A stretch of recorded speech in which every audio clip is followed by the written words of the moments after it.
All right, so in this video, we're going to talk about the items list. The items list is your scene outliner, your layer stack. It's all of the above, okay? Your hierarchy, yada, yada. One thing I want to mention is I still have the scene file from the last video open. You can have multiple scenes open in Modo. This is awesome. I can take this cool whatever I modeled here real quick, and I can even drag and drop it into other scenes. It'll ask me, do I want to take shaders with it? And children, yes, I do want shaders because I have round edge applied to this. And now we can close that previous scene. And now we're in this scene, this untitled fresh Modo scene that I got. And all the shaders came with it. And things are awesome. So the item list is super cool. All right. Being able to open multiple scenes at once is something that I don't know that other 3D apps can do at all. Let's go ahead and delete this item so we get back to default, right? So this by default is what you get. You might have the work plane active, whatever preferences you've got, but you have you'll have a directional light, a camera, and an empty mesh item layer. It's empty because there are no polygons inside of it, and it's grayed out, okay? So that brings up an interesting point. Mesh items are different than objects in other 3D apps. They are objects because they are a layer with a pivot location, basically.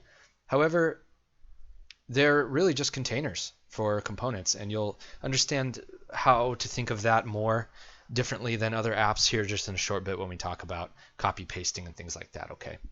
So anyways, for now, we have an empty mesh item. Let's go ahead and put something in it, okay? If I didn't have any mesh items in the scene, your primitives under the basic tab in your modeling tools over here will be grayed out.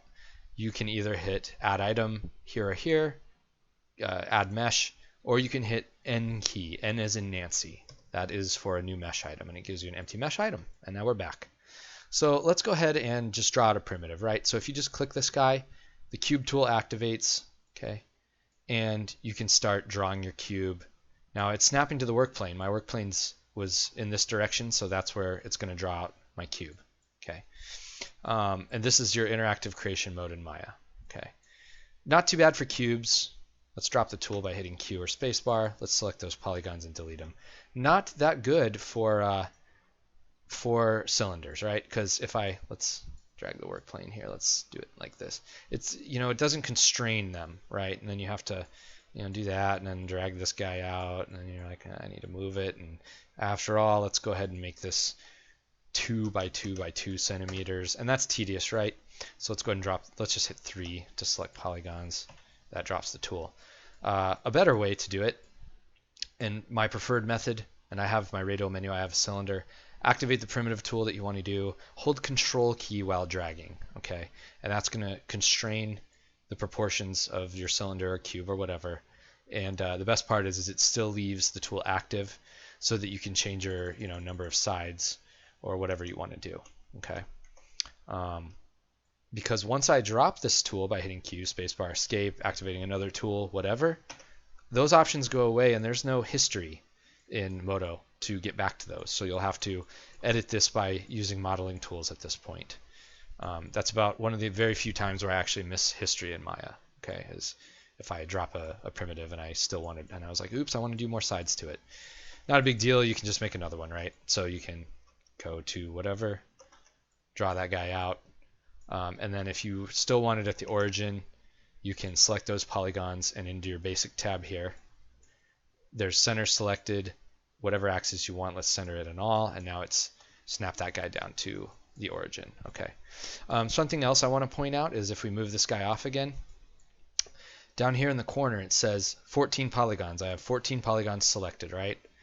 When I unselect those polys, it says all polygons, because in Modo, when you have no component selected, you have all of the components in a mesh item layer selected. So if I unselect these polys, it says all polygons, and I activate my move tool, guess what? It still puts the gizmo at the center of all the polygons in that mesh item. So if I have nothing selected, I have them all selected, and I say center selected, all. So that's something just handy to know and to be aware of, is that no components is all components selected. Okay. So even if I scale, you get the idea, right? Okay. So a couple other ways to create primitives.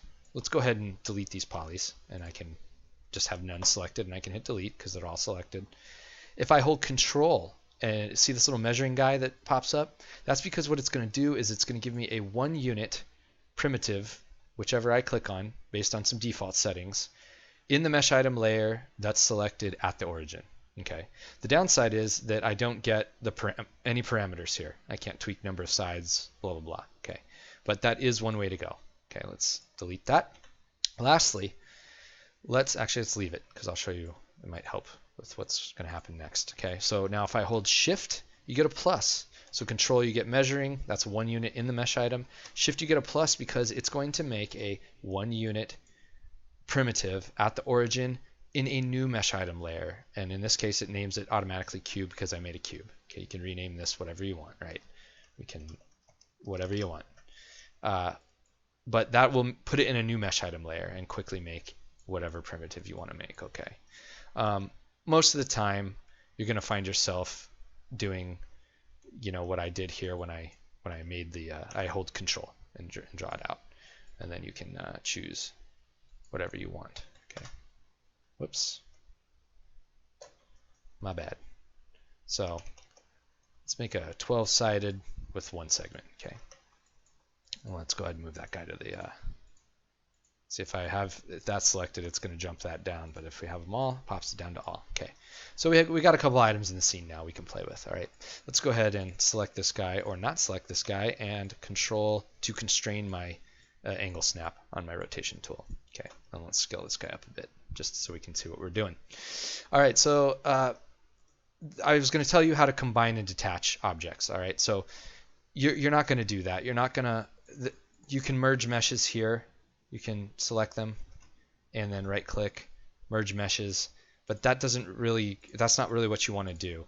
If you just want to combine items, really what you should do is you should take and grab components and Control X to cut, Control V to paste. Okay, now this is an empty mesh item and all the polygons are in this mesh item. So that's what I was saying earlier, where to think of objects not as objects per se, but as layers or containers for polygons. Okay. Likewise, if I'm like, oh, I didn't mean to cut them. Actually, I want that cylinder somewhere else too. Go ahead and select that cylinder. We're going to Control C, go back to the empty mesh item. We're going to Control V to paste. Okay.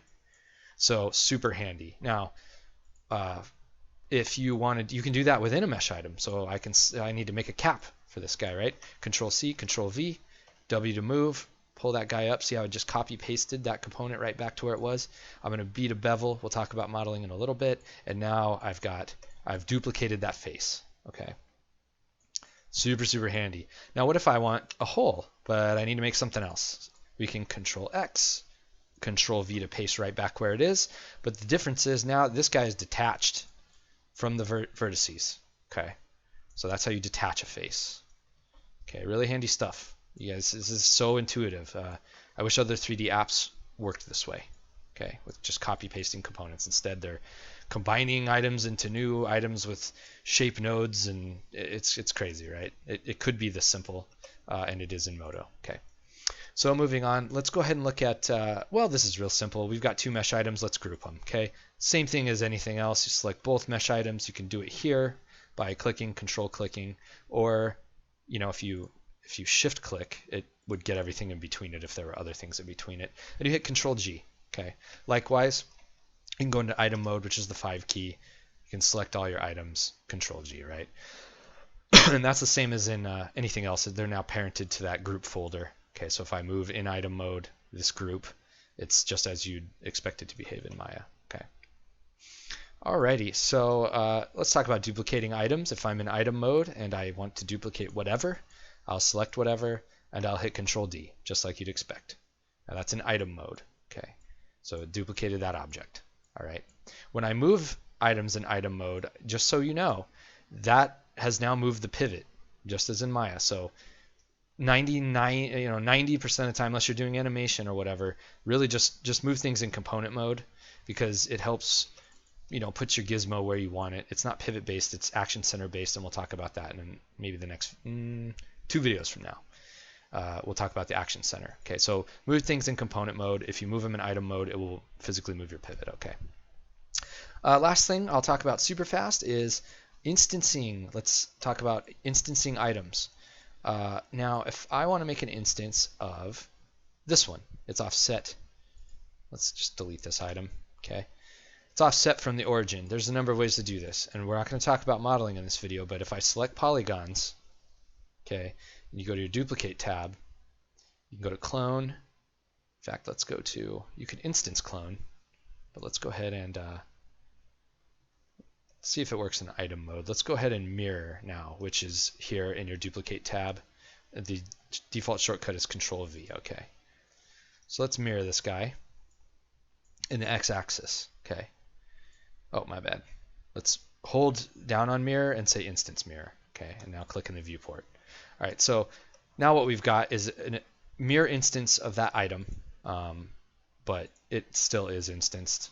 You know, you can see here it's going to respect the things that I do there. Okay, let me show you one other way to do it. If I just delete this instance and I go, I have this item selected and I want to make an instance of it, right? You can right click here and you can go down to duplicate and you can say instance. You have to move it in item mode. Okay, move it in item mode.